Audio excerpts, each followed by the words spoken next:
Thank you very much, Mr. Chairman. Today's hearing covers three items. The first I'll discuss is H.R. 2773, the Recovering America's Wildlife Act of 2022. This bill provides grant funding for states and tribes to protect endangered, threatened, and otherwise vulnerable species. Although I'm a co-sponsor of this bill and am supportive, I understand why my Republican colleagues on the Natural Resources Committee have concerns, particularly with the failure to provide a funding offset or sunset provision. Certainly, that's a concern that I share myself, and I think the majority should have continued working with Republicans to find a solution for this new spending. I look forward to hearing additional testimony on this matter today. The second bill I'll discuss, H.R. 2543, is a package of bills coming out of the Financial Services Committee.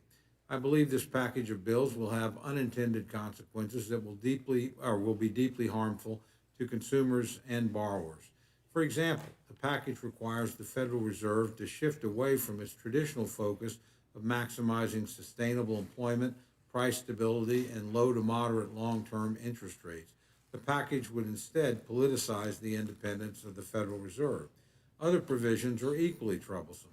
Instead of requiring regulators to ensure that depository institutions are properly capitalized and properly regulated, as they should be doing, federal banking regulators will now be required to police a variety of woke metrics and unnecessary reports. Ultimately, these measures are likely to do more harm than good. They will create uncertainty among the regulators, financial institutions, and the overall credit market, which will drive up costs for all borrowers and ensure once again that banks are wasting their time on federally mandated reports and appeasing federal bureaucrats rather than making credit more accessible and affordable. I remind my friends of the significant administrative costs banks and credit unions were required to take on in order to comply with the Dodd-Frank Act. The bill before us would only add to these administrative burdens without providing customers any new services or any new assurance that their financial institution will be better equipped to weather financial storms. I urge my colleagues to rethink this package and these ideas before it's too late.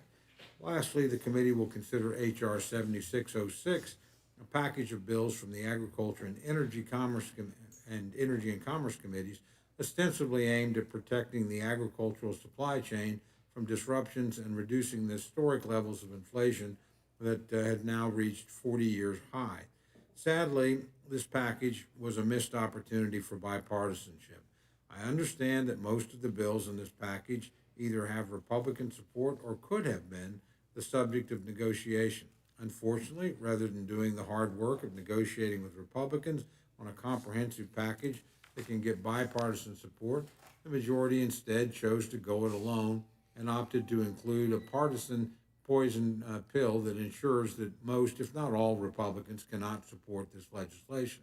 The poison pill provision I mentioned would create a duplicative and unfunded office within the Department of Agriculture that is granted special powers to initiate litigation on its own authority against meat packers and poultry dealers.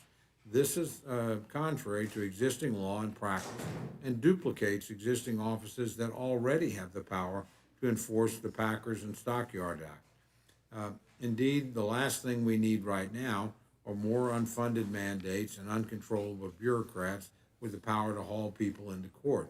It's disappointing that the majority is now belatedly bringing forward bills in an attempt to deflect away from the Biden administration's historic failures that have led us to this point. But instead of taking action to protect supply chains, reduce regulatory burdens, and lower inflation, the majority in the Biden administration are instead pointing fingers and bringing up messaging bills that will only make these problems worse. We can do better than this, Mr. Chairman. America expects us to do better. I urge my colleagues to reject this package and instead focus on real regulatory reforms that will prevent gridlock, restore the supply chain, and ensure costs begin to come down for beleaguered consumers who are rapidly watching more and more of their paychecks evaporate at the gas pump and the grocery store each week as inflation soars higher and higher. With that, Mr. Chairman, I yield back.